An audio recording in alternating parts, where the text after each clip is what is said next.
What is immersive sound? Immersive sound is what we experience in our everyday life. So when we walk on the street or walk in the park, we hear sounds located around us. We can determine their position, their distance, the environment in which they're in. And all this is what we refer to as immersive sound. Here in the audio experience design team at Imperial College London, we work at trying to simulate immersive sound in a virtual environment, such as this. So here we have multiple loudspeakers, we have 31 of them, and we can position sound sources and simulate as if there was actually a source around us. At the same time, we're using 31 channels while we only have 2 ears. So what about getting directly to the 2 ears, maybe with a pair of headphones, and embedding and coding in the signal that we deliver all what our brain needs in order to determine where sound sources are located. But in order to do this, we need to account for individual differences. Everybody has a different hearing system. For example, someone might have a larger or a smaller external part of the ear. Someone might have a larger or a smaller head. Therefore, the 2 ears might be closer or farther apart.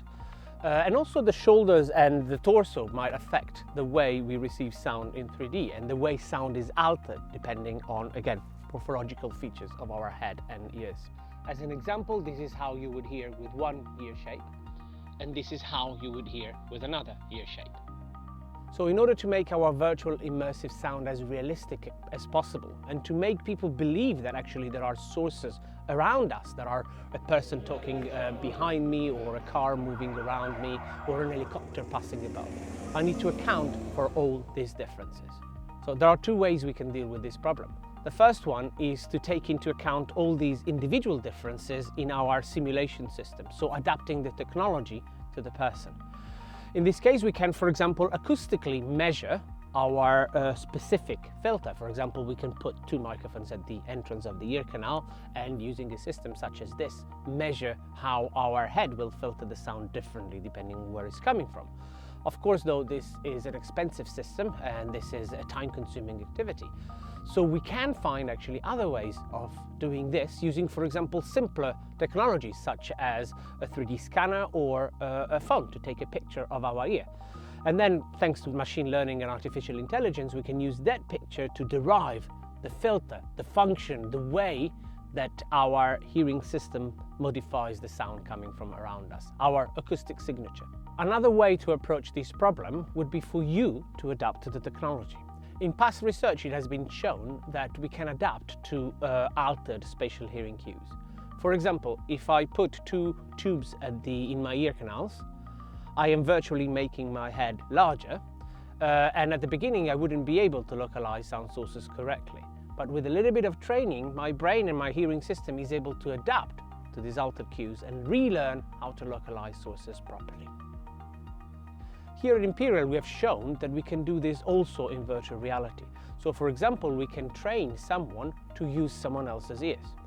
And we do this using a series of very short training tasks. One of them could be, for example, a shooting game.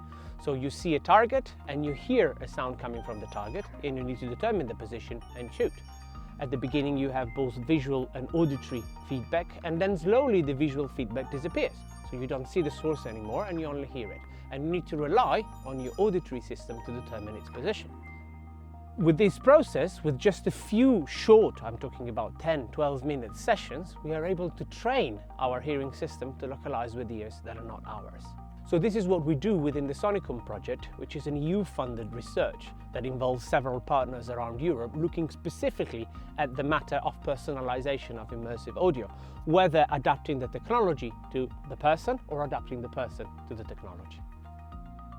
We can extend this approach beyond virtual reality simulation and beyond the more leisure side of immersive audio. For example, if someone has severely altered hearing conditions, could be due to a hearing loss, but also to using a hearing aid or maybe a cochlear implant. A cochlear implant modifies highly the way we receive sound and the way we hear normal signals such as speech or maybe a car coming or sound from our everyday life. And at the same time, it affects a lot the way we localize sound sources. People with cochlear implant generally are not able to localize sound sources as well as people with a normal hearing. An example of how a person with a cochlear implant might hear, you can hear that this is particularly distorted. An example of how a person with a cochlear implant might hear, you can hear that this is particularly distorted. So one way of improving this situation is obviously to develop better technology that is more suited to one or another specific individual. But the cochlear implant user can also train to use these altered cues more successfully and to extract the information they need, for example, to localize sound sources, to listen to music, or to listen to speech in a noisy environment. So what we're doing is we've developed a series of virtual reality games where the cochlear implant user is immersed in realistic, immersive sound environments. For example, a cafe where they need to fulfill an order from a client, or maybe a shooting task where they need to localize a source and shoot, or again, playing music or listening to music. In all these tasks, the spatial aspect of sound is essential. Cochlear implant users need to use both their ears together in order to perform these tasks. And what we're aiming to is not only for them to become better at playing the games, but for them to acquire some perceptual skills that can be transferred into their real life and improve their quality of life. So this is what we do within the BEARS project, which is funded by NIHR, it's the research arm of NHS. And we are aiming for this technology to be first trialed and then deployed within NHS clinical practice. This is the research we do in the audio experience design team at Imperial College London. You can follow us from our website and learn more about our research. You can visit us and attend some of our demonstrations.